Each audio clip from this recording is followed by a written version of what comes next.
Good morning. At All Health Medical Center, we are grounded by our mission to inspire our community in prioritizing health, improving access to medical services and products by reducing health disparities, providing our highest quality of care, and maintaining the status of a leader in healthcare with our innovations for healthcare delivery. Over the last few years, we have prided ourselves in prioritizing to each of the items in the statement. However, this year has been difficult to retain a low total of preventable medical errors due to several factors, one of which includes new challenges brought by COVID-19. This is not to discourage us from moving forward, but to promote an even stronger leading healthcare organization. Patient safety has not always been prioritized, as we saw in the 1990s, until the IOM released medical error report that brought awareness to the seriousness of the large spread issue. Since then, we have come a long way as a society, causing us to have many different resources at hand to improve our current situation. In general, preventable medical errors are discovered by using industrial human factor approaches and are not caused particularly by carelessness nor incompetence, but instead by defects in the system, such as look-alike labels or sound-alike names, conditions of work, and even managerial styles.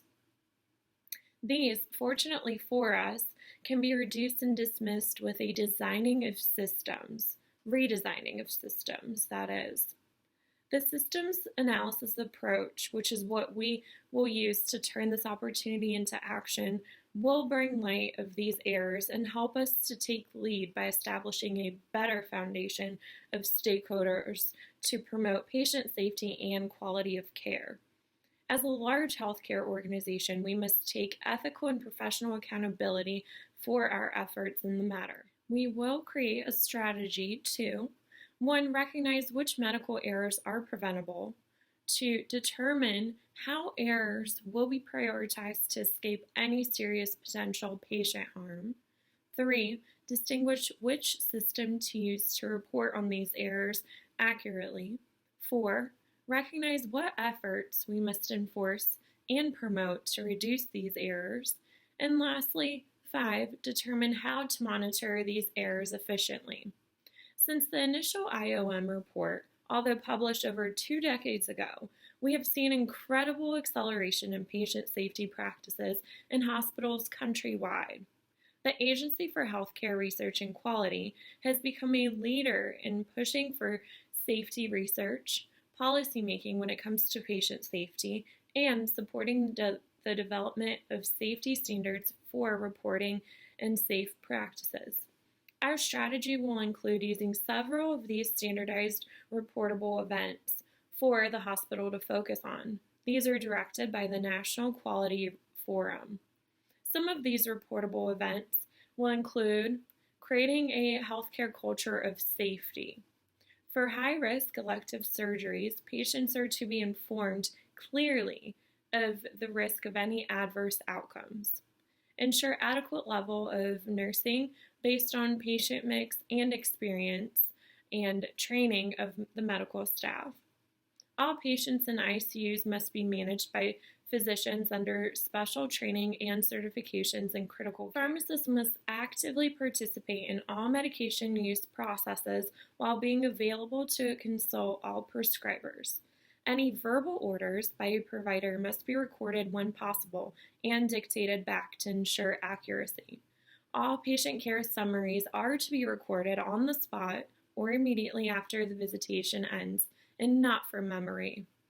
Ensure all care information is transmitted in a timely and clear fashion to all other providers who need it. Ask each patient for informed consent on all required information. Implement and keep up with all digital prescriber order entry systems. Implement a protocol to prevent mislabeling of radiographs and occurrences of wrong site, wrong patient procedures. Evaluate each patient upon admission and regularly thereafter for risk of developing deep vein thrombosis and venous thromboembolism. Evaluate each pre-op patient before and after planned surgical procedure for risk of surgical site infection and implement appropriate antibiotic prophylaxis measures. Decontaminate hands with hygienic hand rub or disinfectant soap prior and after direct contact. Vaccinate all healthcare workers. Keep workspaces where medication is prepared, organized, clean, well lit, free of clutter, distraction, and noise. Identify all high alert drugs. Lastly, standardize methods for labeling, packaging, and storing medications. As a few other strategies, all our providers, whether physicians or physician assistants or nurse practitioners, will need to attend patient safety seminars made available by the American College of Physicians or similar organizations for nurse practitioners and PAs. We will provide tools for medication system analysis and survey instruments for our executives and leaders based on the American Heart Association recommendations. Our medical staff working hours will be closely monitored as limits will be put on certain shifts to continue with our safe practices movement. We will also partake in our state safety coalition, similar to Massachusetts Coalition for the Prevention of Medical Errors of 2001 and Delaware's Valley Healthcare Council of 2001. This coalition will serve as a support system to keep us informed on latest strategies of preventing certain medical errors, provide some technical support, and help shine the light on our organization in the public eye.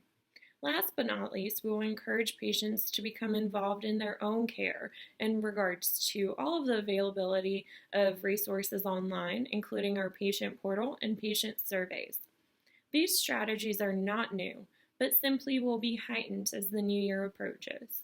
We must take action to prevent any medical error that we can. These strategies are not new, but simply will be heightened as the new year approaches.